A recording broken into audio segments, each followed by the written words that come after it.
Hello guys, myself Ankur sir. Right now we are studying chemistry subject. Our current chapter is chemistry in everyday life. और guys इस chapter में अभी तक हमने classification of drug पढ़ लिए हैं और कुछ थेरापेटिक इफेक्ट जो है आज हम देखने वाले हैं. देखिए, अगर मैं therapeutic action of different classes of drug की मैं बात करूं तो गाइज पहला जो टॉपिक है वो है antacids. Now what is antacid? Antacid आखिर होते क्या है? ये चैप्टर में पहले से मैं बोलता आ रहा हूँ कि छोटे छोटे टर्म्स जो हैं वो इम्पॉर्टेंट हैं. अगर दो टाइप से क्वेश्चन पूछे जा सकते हैं कि व्हाट आर एंटासिड्स, एक्सप्लेन, मतलब कि एंटासिड के बारे में कुछ बताइए विथ एग्जाम्पल. इसका मतलब आपको एंटासिड बताने होंगे, इनकी छोटी छोटी टर्म्स बतानी होगी, या इस एंटासिड के बीच में कुछ ऐसे टर्म्स आएंगी, कुछ ऐसे ड्रग के नेम आएंगे, पर्टिकुलर उनके एक्शन इंटरेक्शन आएंगे जो डिजीज़ को ट्रिगर आउट करते हैं. तो या तो वो चीज़ पूछ सकते हैं या आपसे पर्टिकुलर एंटासिड से पूछ सकते हैं. Okay, let's start the topic. तो ये एंटासिड्स जो हैं एक्चुअली में हमारे स्टमक में जो एसिडिटी है या इरिटेशन है, पेन है, उसको डील करता है. लाइक कुछ अल्सर्स वगैरह जो है डेवलप हो जाते हैं स्टमक में. तो अंटिल 1970 तक एंटासिड्स ही यूज आते थे. एंटासिड में दो टाइप के एंटासिड यूज आते हैं. एक तो सोडियम हाइड्रोजन कार्बोनेट या mixture of aluminium and magnesium hydroxide. ये दो टाइप के जो एंटासिड्स हैं वो यूज होते थे, या तो सोडियम हाइड्रोजन कार्बोनेट या mixture of aluminium and magnesium hydroxide. तो एक छोटी सी हमें टर्मिनोलॉजी याद रखनी पड़ेगी. लेकिन हाइड्रोजन कार्बोनेट के साथ प्रॉब्लम ये थी कि एक्सेसिव अगर हम क्वांटिटी हाइड्रोजन कार्बोनेट की ले लेते हैं तो can make the stomach alkaline and trigger the production of even more acid. तो अल्टीमेटली प्रॉब्लम क्रिएट हो रही है. तो इस प्रॉब्लम को ओवरकम करने के लिए हम मेटल हाइड्रोक्साइड यूज़ करते हैं. मेटल हाइड्रोक्साइड हाइड्रोजन कार्बोनेट का बेटर अल्टरनेटिव होता है क्योंकि ये इनसॉल्युबल होता है, एज वेल एज पीएच भी इसकी मेंटेन रहती है. तो यहाँ पे ये छोटी छोटी टर्म्स जो है वो आपको, यही छोटी छोटी टर्म्स इस पूरे टॉपिक को बनाती है. हालांकि ये जो हमने एंटासिड पढ़े, सोडियम हाइड्रोजन कार्बोनेट और एल्यूमिनियम मैग्नीशियम हाइड्रोक्साइड, ये आपके सिम्टम्स को ट्रीटमेंट करती है, कंट्रोल करती है, लेकिन उसके कॉज को ख़त्म नहीं करती. मतलब आपके पेट में लेट्स से एसिडिटी किस वजह से बढ़ रही है, इस कॉज को वो ख़त्म नहीं करती. आगे जाके अगर स्टमक पेन ज़्यादा बढ़ जाए या अल्सर्स हो जाए तो उनका फिर सोडियम हाइड्रोजन कार्बोनेट या एल्यूमिनियम मैग्नीशियम हाइड्रोक्साइड के मिक्सचर का कोई यूज़ नहीं रहता, क्योंकि उनका फिर ऐसा एक ही ट्रीटमेंट रहता है कि उस अफेक्टेड पार्ट को ही स्टमक से हटा दें. ओके, सो एंटासिड्स में आगे बात करते हैं. एंटासिड्स में इस हाइड्रोजन कार्बोनेट और एल्यूमिनियम मैग्नीशियम हाइड्रोक्साइड को परमानेंटली या काइंड ऑफ मार्केट में इसका कॉम्पिटिटर आया, दैट इज स्टामाइन. स्टामाइन अपने आप में इम्पॉर्टेंट टॉपिक है कि स्टामाइन क्या होता है, एक टाइप के एंटासिड्स में भी यूज आते हैं. The major breakthrough in the treatment of hyperacidity came through the discovery according to which a chemical is called stamines. अब होता क्या है? Secretion of pepsin and hydrochloric acid in the stomach जो होता है उसे stimulates करता है.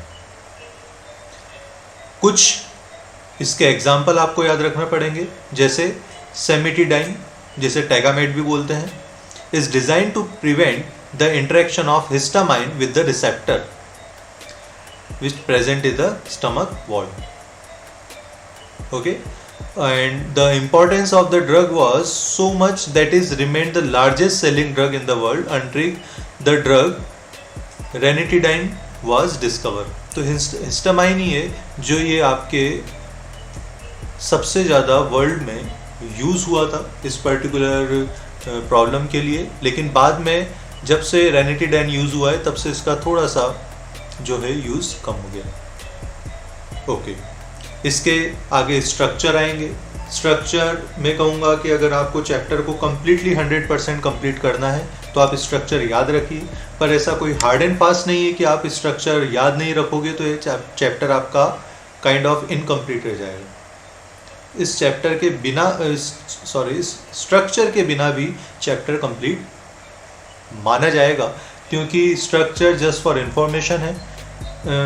प्रीवियसली बोर्ड लेवल पे ऐसा देखा नहीं गया है कि बहुत ज़्यादा स्ट्रक्चर पूछे गए, तो for your better you can learn. Otherwise अगर ज़्यादा प्रॉब्लम आ रही है, क्योंकि स्ट्रक्चर इतने ऐसे नहीं है कि आपने जस्ट नाम पढ़ा और हो गया, तो for a comfortable zone kind of you can just maybe little bit avoid such type of structure. Okay, now next topic is एंटीहिस्टामाइंस।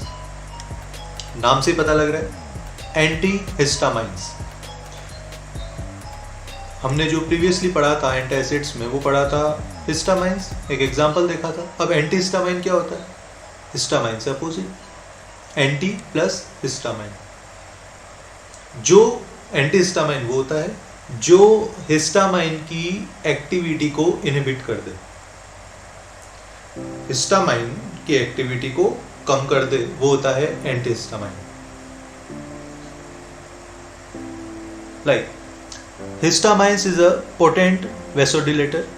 It has various function. It contracts the smooth muscles in the bronchi and gut the relaxed other muscles, okay, such as those in the wall of fine blood vessel. Histamine is also responsible for the nasal congestion, like common cold हो जाता है या allergic response हो जाता है pollen में, तो यहाँ पे histamine यूज आता है। अब इसकी जगह आ जाता है हमारा एंटी हिस्टामाइन, और इसके कुछ सिंथेटिक ड्रग का एग्जांपल है, दैट इज ब्रोमफेनिरामाइन जिसे डाइमेटाइप भी बोलते हैं, और टरफेनाडाइन जिसे सेल्डेन भी बोलते हैं, एक्ट एज एंटीहिस्टामाइन। एंटीहिस्टामाइन जो है वो काइंड ऑफ कंपटीशन करता है हिस्टामाइन से। तो देखिए, दे interfere with the natural action of histamine by competing with histamine for binding site। कहाँ पे compete करते हैं? Binding site of receptor, जहाँ पे histamine जो है इफेक्ट करता है। तो histamine जहाँ इफेक्ट करेगा वहाँ पे आपका एंटीहिस्टामाइन कॉम्पीट करके आ जाएगा, तो histamine की एक्टिविटी भी कम हो जाएगी। अब प्रीवियस टॉपिक पे वापस मैं ले जाता हूँ आपको, दैट इज एंटासिड्स। और एंटासिड्स में जो स्टमक की एसिडिटी है उसको कंट्रोल करने के लिए हिस्टामाइन यूज आता था। तो अगर हमने हिस्टामाइन भी लिया और लेट से कुछ दूसरी प्रॉब्लम के लिए एंटीहिस्टामाइन भी लिया, तो एंटीहिस्टामाइन उस हिस्टामाइन की एक्टिविटी को कम कर देगा? नहीं। पर्टिकुलर हिस्टामाइंस मतलब हिस्टामाइन अलग अलग टाइप के होते हैं, एंटीहिस्टामाइन भी अलग अलग टाइप के होते हैं। एक हिस्टामाइन के लिए ए के लिए let's say x antihistamine he use आता है, और बी हिस्टामाइन के लिए वाई एंटीहिस्टामाइन ही यूज आता है। तो मतलब ए एक्स को डील करेगा, बी वाई को डील करेगा, एक्स कभी भी बी को डील नहीं करेगा। ओके, मतलब लेट्स से हिस्टामाइन एक है, ये दूसरा हिस्टामाइन है, और यहाँ पे एक एंटीहिस्टामाइन और ये दूसरा एंटीहिस्टामाइन है। तो ये एंटीहिस्टामाइन इसी हिस्टामाइन के साथ लिंक होगा और ये एंटीहिस्टामाइन इसी हिस्टामाइन के साथ इंटरेक्ट करेगा या कॉम्पीट करेगा। ये इंटर कॉम्पीट आपस में नहीं करेंगे, ये यहाँ नहीं जा सकता और ये इधर इंटरेक्ट नहीं हो सकता। Okay. So now the question that arises is, why do above mentioned antihistamines not affect the secretion of acid in stomach? The reason is that anti-allergic and anti-acid drug work on the different receptor. Shape selective भी होते हैं, like that. Okay, सो अभी एंटाइसिड हुआ, अभी antihistamine हुआ. Third topic जो होता है वो है हमारा ड्रग न्यूरोलॉजिकली एक्टिव ड्रग. अब न्यूरोलॉजिकली मतलब न्यूरॉन्स, कहीं ना कहीं वर्ड पकड़ रहे हैं. न्यूरॉन्स काइंड ऑफ हमारे माइंड में और नर्व सिस्टम को कहीं ना कहीं ये सेंस करेगा. नाउ इसमें दो टॉपिक हैं. पहला ट्रैंक्विलाइजर्स. लेट्स से ट्रैंक्विलाइजर्स अब होता क्या है, इसको थोड़ा डिटेल में देखते हैं. First of all, tranquilizers and analgesics are neurological active drugs. Neurologically active drug कौन कौन से होते हैं? एक एमसीक्यू या 1 मार्क का क्वेश्चन बन गया. तो tranquilizers and analgesics are neurologically active drugs. These affect the message transfer mechanism from nerves to receptor. ये nerve to receptor जो है वहाँ के मैसेज ट्रांसफर के मैकेनिज्म में यूज आता है. ओके, अब थोड़ा डिटेल में देखते हैं ट्रैंक्विलाइजर्स को. हमारे जो माइंड में स्ट्रेस होता है या कुछ मेंटल डिजीज जनरेट हो जाती है. मेंटल डिजीज अलग अलग टाइप की होती है. ओके, ऐसा नहीं कि एक ही मेंटल डिजीज होती है, बहुत अलग अलग टाइप की मेंटल डिजीज होती है. स्ट्रेस, अगर मैं बोलूँ माइंड में क्या स्ट्रेस एक जैसा रहता है? नहीं, माइंड में स्ट्रेस लेवल भी अलग अलग होता है. कभी हाई स्ट्रेस होता है, कभी लो, कभी माइल्ड एंड ऑल. सो अलग अलग मेंटल डिजीज या स्ट्रेस के लिए ट्रैंक्विलाइजर्स यूज किया जाता है. Okay, these relatively anxiety, stress, irritability or excitement by including the sense of well-being. They form an essential component of sleeping pills. होता है ना कुछ ड्रग्स लेने के बाद नींद आ जाती है. The various types of tranquilizers, they function by different mechanism. अलग अलग ट्रैंक्विलाइजर्स कैसे डिफाइन होते हैं? उनके मैकेनिज्म से. ओके, फॉर एग्जाम्पल, अब एग्जाम्पल में क्या, noradrenaline is one of the neurotransmitters that play a role in mood changes.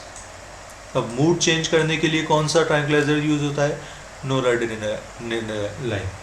Okay, if the level of noradrenaline is low of some person, अब किसी के माइंड लेट से body में नोराड्रेनालाइन का level कम हो गया तो उसकी signal strength, signal sending activity low हो जाएगी. तो अल्टीमेटली क्या होगा? वो पर्सन डिप्रेशन में चले जाएगा. अब डिप्रेशन में चले गया तो डिप्रेशन में हटाने के लिए क्या यूज़ करेंगे हम? Anti depressant drug. Okay, this drug inhibit the enzyme. अब ये ड्रग क्या करती है? वो एंजाइम है ना जो डिप्रेशन बढ़ा रहा है उसको कम कर देती. This drug inhibit the enzyme which catalyze the degradation of noradrenaline.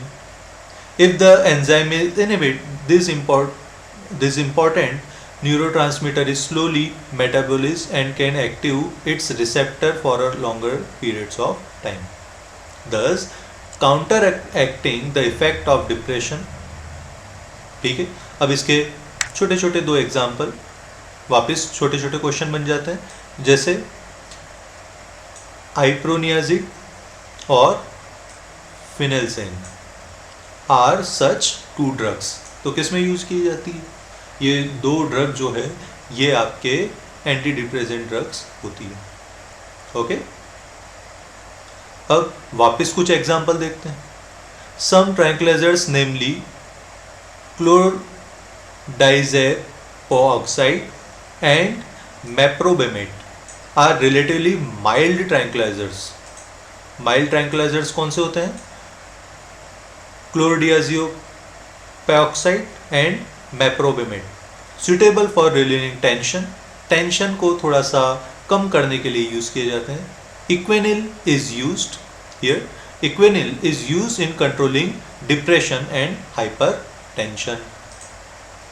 ये आपको काइंड ऑफ आप सोच सकते हैं कि ये ड्रग्स हैं, ट्रैंक्विलाइजर्स हैं, जो किस पर्टिकुलर मेंटल स्ट्रेस के लिए या न्यूरोलॉजिकली कैसे यूज़ आती है। आपको जैसे होता है ना कि फीवर के लिए पैरासीटामोल यूज़ करना है, तो पैरासीटामोल फीवर के लिए आपको जैसे याद रखना पड़ता है, वैसे ही अलग अलग ये डिजीज़ के लिए, अलग अलग प्रॉब्लम्स के लिए अलग अलग ड्रग्स याद करनी पड़ेगी। ओके, सो ये इनके कुछ स्ट्रक्चर हैं, यहाँ पे भी स्ट्रक्चर हैं एज ऑलरेडी डिस्कस। ये स्ट्रक्चर आप याद करो तो वेल एंड गुड, अगर याद ना हो पाए तो it's okay. Okay, so coming to next topic, the next paragraph, derivatives of barbituric acid like vanonil, amytal, nembutal, luminol, and second constitute an important class of tranquilizers. These derivatives is called barbiturates. छोटी सी definition बन गई barbiturates की। Barbiturates are hypnotic, that is sleep producing agent. अगर आप इसे drugs को लेते हैं तो हिप्नोटिक मतलब लाइक काइंड ऑफ आपको थोड़ा सा नींद आने लग जाएगी, वो होता है। Some other substance use as tranquilizers are Valium and serotonin. ये आपको जो है वो याद रखना पड़ेगा। ओके, तो गाइज लेट्स नेक्स्ट इस वीडियो में लास्ट टॉपिक जो हम देख रहे हैं, दैट इज़ पहले जो हमने देखा था वो ट्रैंक्विलाइजर्स था। ट्रैंक्विलाइजर्स और न्यूरोलॉजिकली एक्टिव ड्रग्स में हमने पहला पढ़ा था ट्रैंक्विलाइजर अलग अलग एग्जाम्पल देखे, और अब हम देखेंगे एनाल्जेसिक्स। ओके, तो एनाल्जेसिक भी होते हैं जो दो टाइप के होते हैं, एक तो नॉन नार्कोटिक होता है और एक नार्कोटिक होता है। राइट, आपने सुना भी होगा non narcotic and narcotic. Narcotic जो कि एडिक्टिव होते हैं, एक बार अगर आपने ड्रग्स को ले ली, मतलब एक बार में तो कुछ नहीं होगा, लेकिन अगर रेगुलर नार्कोटिक ड्रग्स आपने ली तो आप उनके हैबिचुअल हो जाएंगे, एडिक्टिव हो जाएंगे, उनका एडिक्शन हो जाता है। और नॉन नार्कोटिक भी होते हैं जो कि होते तो एनाल्जेसिक्स ही हैं, लेकिन उनका एडिक्शन नहीं होता। ओके, तो इस टॉपिक की डिटेल में चलते हैं। एनाल्जेसिक्स रिड्यूस और abolish pain without causing impairment of consciousness. Analgesic reduce करते हैं पेन को या एबॉलिश ही कर देते हैं, पर कॉन्शियसनेस को जो है, इम्पेयरमेंट ऑफ कॉन्शियसनेस या मेंटल कंफ्यूजन को या इनकोऑर्डिनेशन को और पैरालिसिस को, मतलब कहीं ना कहीं एनाल्जेसिक्स हमारे नर्व सिस्टम पे भी अटैक करते हैं। ये दो टाइप के होते हैं, एक तो नॉन नार्कोटिक और एक narcotic. Non narcotic non addictive क्या होते हैं, अब इनके एग्जाम्पल आपको याद रखना है। एस्पिरिन सुना है, पैरासीटामोल सुना है, ये नॉन नार्कोटिक एनाल्जेसिक्स होते हैं। Aspirin, paracetamol belongs to this class. Aspirin is the most familiar example. Aspirin inhibits the synthesis of chemical known as prostaglandins, which simulate the inflammation in the tissue and cause pain. Okay, these drugs are effective in relieving skeleton pain. जैसे let's say skeleton में pen होने लगा, जोड़ों में दर्द, हड्डियों में दर्द and all this, such that due to arthritis. These drugs have many other effects such as reducing fever, antipyretic, okay, and preventing platelet coagulation. Because of this anti-blood clotting action, aspirin finds is used in prevention of heart attack. अगर आपको let's say heart attack वगैरह की मतलब किसी को अगर heart attack वगैरह की प्रॉब्लम आती है तो उसमें हम एस्पिरिन यूज़ करते हैं। जो हार्ट अटैक पेशेंट्स होते हैं कई बार अपने पास रेगुलरली एस्पिरिन रखते हैं। Okay, so these are non addictive और non narcotic analgesics drugs. And second one is narcotics. Narcotic जैसे मोर्फिन हो गई, हीरोइन हो गई, ये सारे के सारे एडिक्टिव होते हैं।